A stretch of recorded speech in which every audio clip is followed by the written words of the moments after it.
Happy Sunday, everyone. I hope you guys have been having an amazing weekend so far. Make sure you guys have a spectacular Sunday as well. So let's just dive straight into this video. Heading into next week, it's going to be a pretty dead week in terms of news and everything. So the only main source of news that we have is Wednesday. We're going to have consumer confidence data coming out in the morning.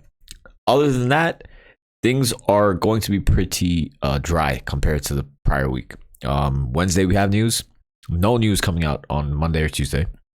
No like important relevant news that's going to shift the market. But then Thursday we have unemployment claims in the morning, and then Friday morning we have PCE data. So now let's just quickly take a look at what's going on with the SPY currently. Right. So immediately 380 is major support on the SPY. Obviously, we're currently at 383. The second thing, obviously, is we're opened and closed outside of the lower level of the Bollinger Bands on the SPY, on the daily chart. Obviously, when this happens, it is a very good, clear indication that there should be a bounce.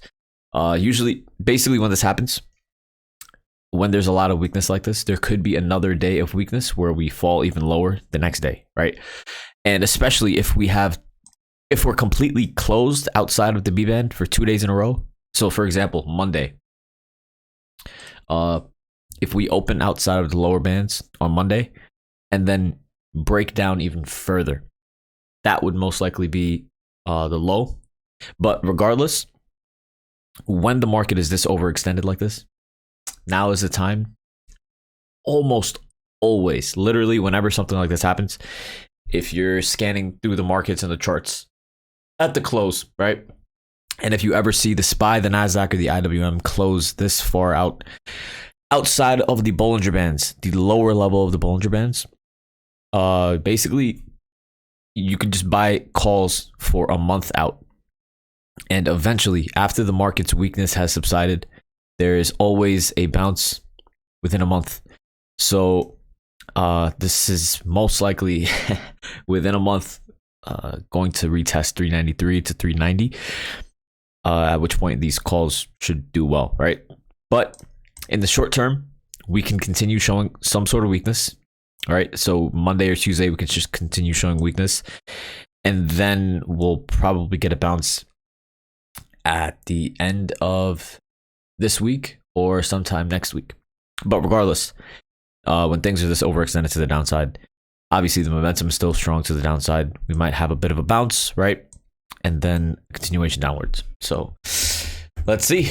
So clearly the SPY is very overextended, but when you're taking a look at it and compare it to the NASDAQ, it's not as overextended to the downside compared to the NASDAQ, right?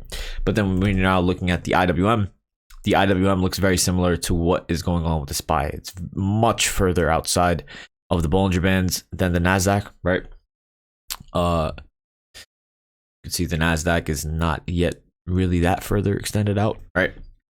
We can take a look at the large tech stocks as well. Apple is showing weakness. Basically, like, it showed a lot of weakness on Thursday, and basically it opened within the Bollinger Bands and continue falling even lower. Basically, we could have another day just like this. We can open inside the Bollinger Bands, so we could gap up a bit, open within the Bollinger Bands, and then continue falling lower. So Monday or Tuesday could be the last day of a big move to the downside before we get a bounce. So that's what I'm expecting. Take a look at Microsoft, Google, and Tesla. You can see already how basically a lot of these stocks are very weak, right? But they're not as overextended to the downside as Apple was. And Meta. So Meta, like a lot of these companies are not showing as much weakness, and you could see that in the strength that the NASDAQ basically had, whereas a lot of the other companies, the IWM, are very overextended to the downside. Whereas in the NASDAQ, the only true company that's very weak right now is Apple. So we can take a look at Nvidia and the chips. The chips are still doing really well as well, compared and relative. So yeah, this still clearly looks weak on the on Nvidia, there's still more room to the downside. This isn't a clear sign of a bottom, right? And you know, that's essentially what we have to look to see if in these other stocks, in these larger tech stocks and everything, are they going to be giving a sign of some sort of a reversal or a bottom happening, right? Tesla, clearly this doesn't look like some sort of a bottom forming, right? Apple, neither does Apple. So basically, we just need to start seeing some sort of signs that the weakness has subsided. But currently, there's clearly a lot of weakness. We can take a look at the dollar. The dollar is bouncing off of the lows. Obviously, when the dollar goes up, the stock market goes down. So the dollar had a green day. But the bonds are still having trouble breaking above these levels of resistance. And we know that if the bonds are strong, then it's basically the stock market should also be strong, and it's correlated. So, and the last thing I want to take a look at was the VIX, and clearly the VIX is not really giving that much direction currently. But in general, if the VIX is going up, then the stock market is going down. But currently, this is not really giving any sort of indication of which direction anything can go. So, yeah, currently, the market looks clearly very weak. Monday or Tuesday could be the bottom of this move to the downside. And we should get a bounce to at least 388 to 390. And that would be basically when we get a continuation or a confirmation of where we're going to go. Basically, we should absolutely get a retest close to the 38.2% fib, which is close to 393. So I'll be very, very, very shocked if we don't get a retest here.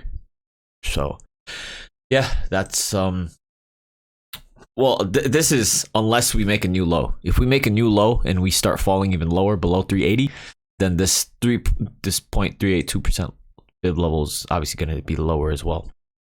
But yeah, in general, regardless of where this is, Monday, if we end up falling lower, this 38.2% fib is going to most likely be around like 390.